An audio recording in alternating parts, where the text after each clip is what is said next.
So we're gonna start this recipe today for sandwich bread. And normally I do use active starter for this, but I don't have any on hand and I really need to make this loaf. So this is a little bit bubbly. I had it in the refrigerator overnight and we're just gonna use this today. And I think it's gonna work out just fine. So we're gonna do 100 grams of starter, 1/16, that'll be fine.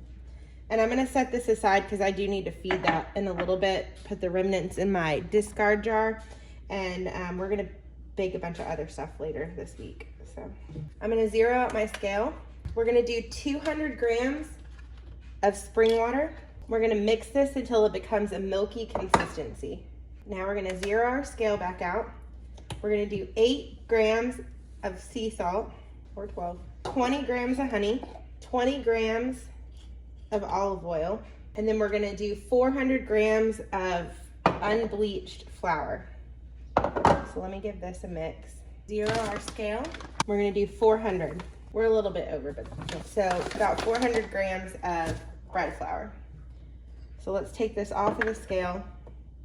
We're gonna mix this together and we're gonna knead it until it comes together nicely. Now that our dough has come together into a nice little ball, we're gonna leave this sit on the counter for an hour, and then we're gonna come back and we're gonna do 2 stretch and folds that are 30 minutes apart from each other before we fold this up into our loaf pan. While this is resting, I am gonna take this opportunity to change my jars around, so I'll show you what I'm doing. This week, I'm gonna make some bagels and some cinnamon rolls, so I do need quite a bit of starter.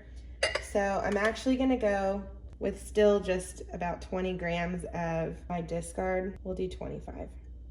And then I'm gonna scrape this jar out and put it with my discard jar, and we'll get that put back in the refrigerator. I'm gonna make a bigger batch today because I would like to increase the amount in this discard jar. My kids are gonna be home this week for Christmas, and they really enjoy making pizza, and I don't have enough in here to make pizza dough right now. So we're gonna make sure we have that. So we'll put that back up and we're gonna put this jar to soak. So to my 27 grams of starter, I'm gonna add 154 grams of spring water, and we're gonna mix this until it's milky. Zero my scale back out again, and we're gonna do 154 grams of flour. I wanna get this going because I'm gonna leave this on the counter for today, and then after dinner, I'm gonna go ahead and I'm gonna mix up my cinnamon roll dough so that I can leave those in the fridge for another time. And then I also would like to make a batch of bagels. So I wanna have this ready so that those can sit overnight and be ready for me to make tomorrow. So you can see how this looks, just kind of a lumpy, like paste-like consistency. So we're gonna leave this in this jar on the counter. I'm gonna get a lid for it. I'm gonna put this back in the refrigerator, and then we're gonna come back to our bread dough, and we have probably 45 more minutes. It has been an hour, so we are going to do our first stretch and fold. What you're gonna do is you're gonna stretch the dough up on all sides and bring it back down.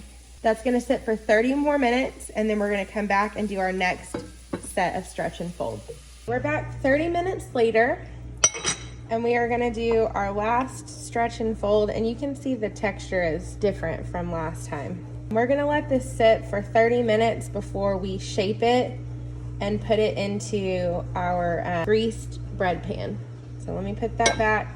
We're gonna leave that for 30 more minutes, and then we're gonna come back to let that ferment and rise in our bread pan for the day. Guys, we are back. It's been an hour, and we are ready to grease our bread tin. And we're gonna fold our bread into this and let it rise for the next several hours. I do have my oven going today, so I'm gonna put this in the warmest part of my kitchen, which is gonna be on that counter. That way this can get a nice rise on it, especially because I did use discarded starter for this instead of fully activated starter. So I just wanna make sure this gets a good rise. Now you can see in this dough, it's gonna have some little pieces. That's our olive oil that we had in there earlier. I am gonna stretch this as I fold it over. We're gonna pinch this closed, and I'm gonna fold these edges over. That way our bread is all put together on the ends. Otherwise you'll end up with a hole on the butt end. So we're gonna pinch that closed. We're gonna take this, we're gonna put this in our loaf pan, seam side down, and you can see what it looks like right now. And I'm gonna take this and put it in our oven. So we have our bread folded. You can see what it looks like here. It's only about midway up the pan. What we're gonna do is we're gonna set this in the warmest place in our kitchen with a cover on it. And then we're gonna come back in about 7 to 9 hours.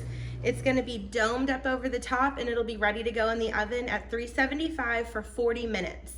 So I'll show you that when we come back. So after rising for 6 hours, this is what our bread looks like. And I've got my oven preheating to 375. Ignore the 2 little dents. One of my kids poked my precious bread.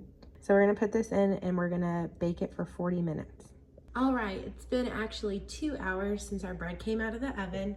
It smells amazing. I absolutely love this bread recipe. Like I said, I did this with a discard starter. You can use active bubbly starter, but as you can see, it came out really great, even with the discard. Let's have a slice. This is what I use to make my kids sandwich bread for school. So I usually refer to this as school bread, but it's a nice, soft, white bread, great for sandwiches, and you can see how our crumb came out. It looks so good and it smells really fantastic.